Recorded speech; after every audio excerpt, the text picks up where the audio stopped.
training event that you're supposed to do. And then it's like, hey, how are you guys going to actually accomplish all this? Or do you guys have time on your training calendar to accomplish everything? And the answer is typically no, because people come up with 30 plus things on their list of every sort of training you're supposed to do, down to the soldier level for that crawl phase, all the way up to your unit level. But this also just pulling your key collective tasks so you know exactly what you're going to have to do in order to accomplish your METs.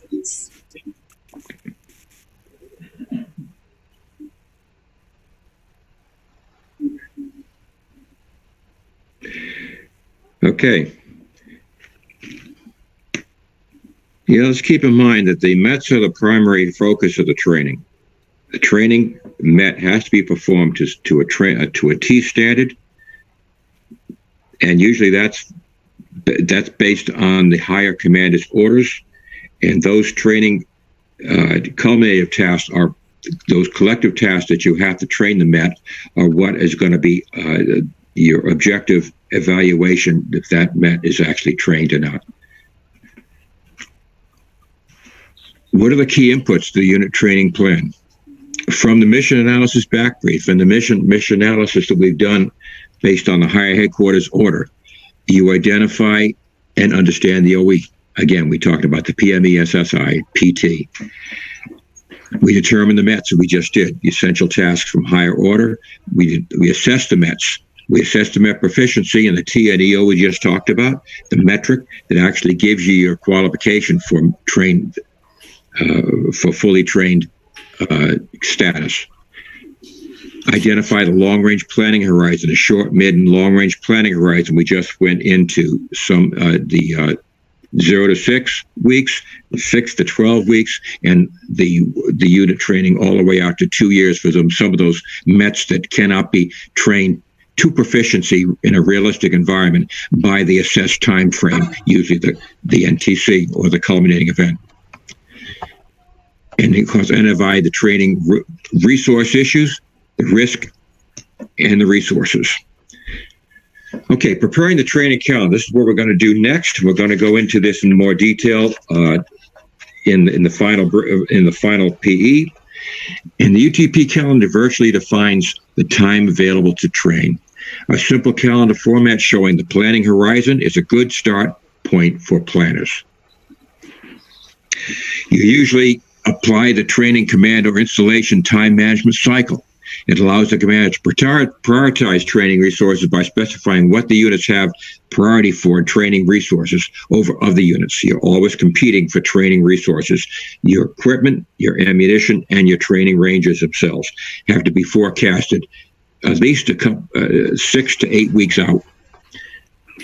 Effective time management allows the command to predict their unrestricted periods of battle-focused training. And your subordinate unit plans and implement design cycles. Time management cycles are your green, requires a maximum soldiers to lead a green, which requires the maximum number of soldiers and leader attendance. It eliminates admin and support requirements that prevent personnel from training, limits leave and passes. Your amber, that time period enables some subordinate organizations to be scheduled for collective training. Diverts selected personnel to support requirements when red cycle cannot be supported and allows a schedule of periodic maintenance. Again, and the red maximizes soldiers' leaves and passes. Your red phase is when you start. You take that's when you do a lot of your crawl tasks and provide the blocked leave. It enables time for routine medical, dental, and other administrative appointments and provides support to the other units and installation services. Remember, you've got support the brigade task at the same time you're doing your own training because you are a brigade support battalion. This is an example of a training calendar, battalion training calendar based on a brigade training calendar. We'll be concentrating on the brigade and company training calendars in the UTP on Friday. What the most important thing for the battalion training calendar, HAC and the SS3 had to keep in mind that all the training events had to be nested under the brigade training calendar, accounted for the brigade training itself. When we go into the company training, you'll see a lot of the units, the white space there covered with your crawl and walk training, concentrating, of course, on your collective training too, your collective training events like the COMEX F deployment exercises, your live fire training, your gunnery training, and your FTXs themselves.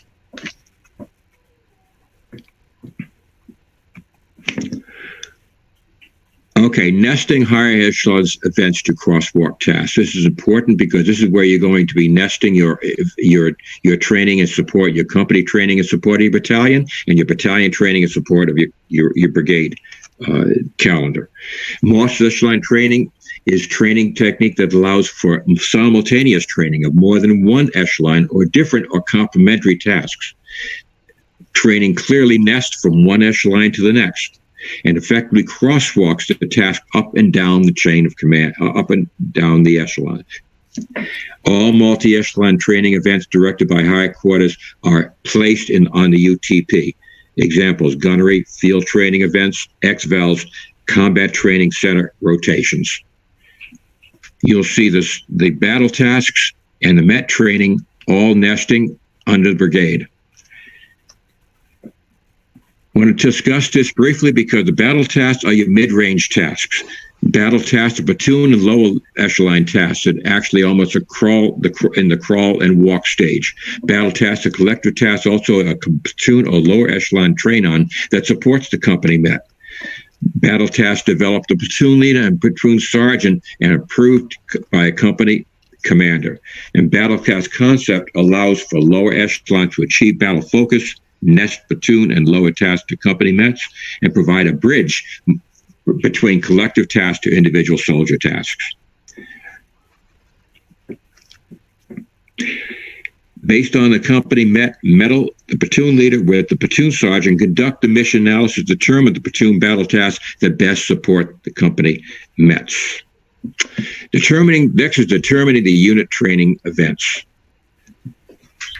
T&E commanders identify training events using CATS. We've just gone into CATS. You'll be going to that in a lot more detail. CATS provides a lot of your crawl, walk, and run training strategies and actually provides the MET training evaluation outline structures. And consider the training environment in order to determine how to best replicate the operational environment. Mix live fire or virtual and constructive training environments. Most of the training we'll be doing on the for the UTP will be live fire training, and determine the training areas, facilities, and resources required for each training event. Next we're going to be determining the collective training. Determining collective training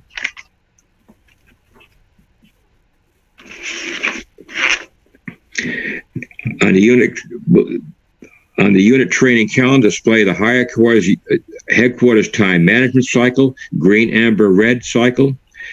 And on the unit training calendar, display the higher headquarters multi-echelon training events and XFAL in which the unit must participate. Use the combined arms training strategies, the CATS report, to identify the number, type, and duration of the training events that may be required to train to MET proficiency.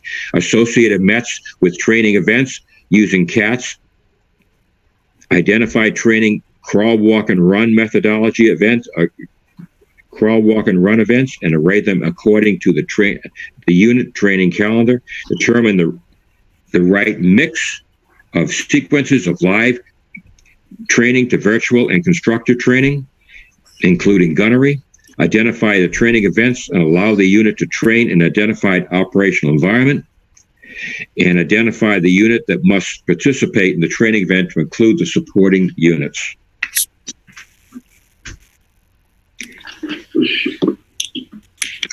Again, this is going to be very important that you go to ATN and become very familiar with ATN for the training calendar to make sure you have the right mix of walk, crawl, and run, and the culminative training exercises.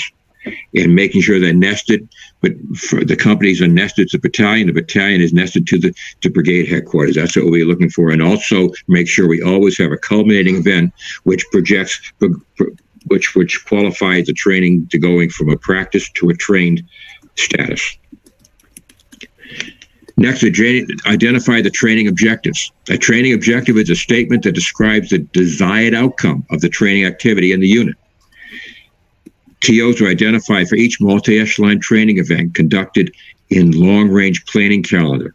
The TOs help chart training events, contributes to the match efficiency, and describe the purpose of why for each training event.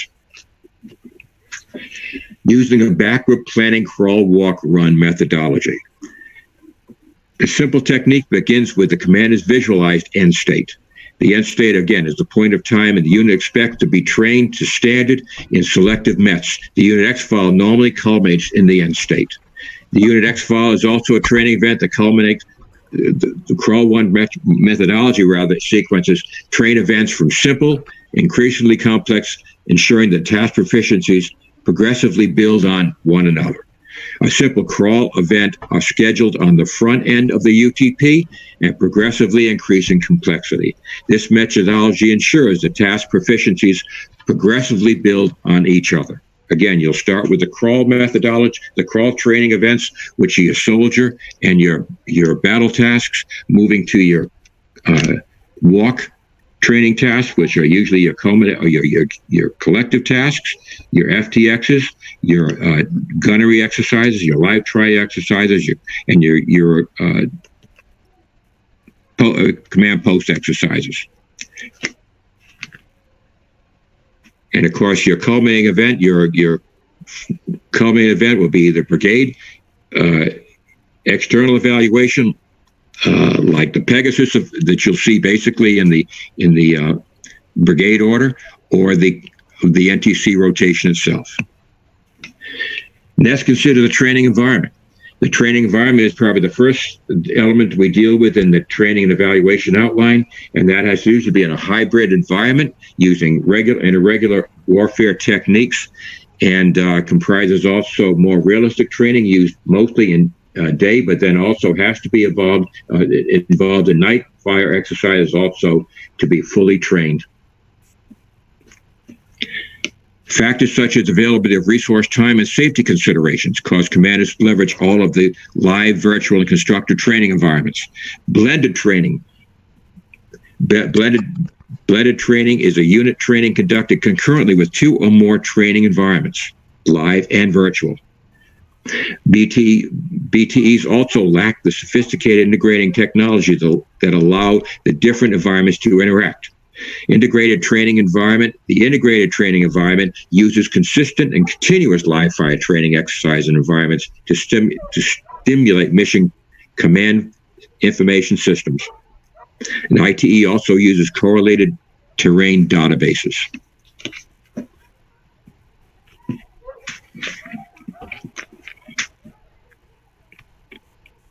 Okay, finally, consideration of the training environment is critical when replicating an operational environment during training. We're going into practical exercise 3. You'll be using the crawl, walk, run methodology, and also including all the tasks onto an actual training calendar.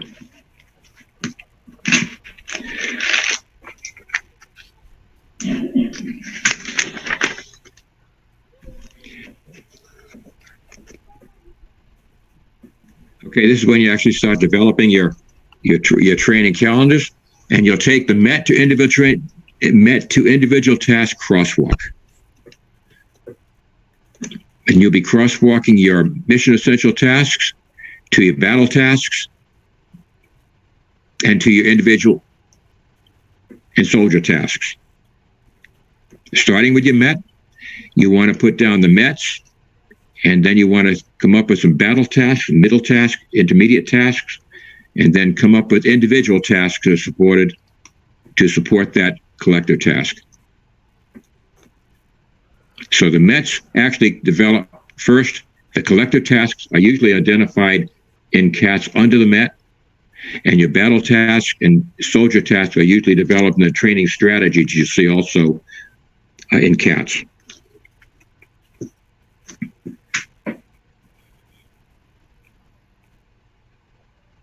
Okay, we'll take another 5 minutes and just go through ATN and CATS, and come up with some mission essential tasks, support and collective tasks, and assortment of battle tasks and individual tasks. Any questions? Using the same METs you just developed.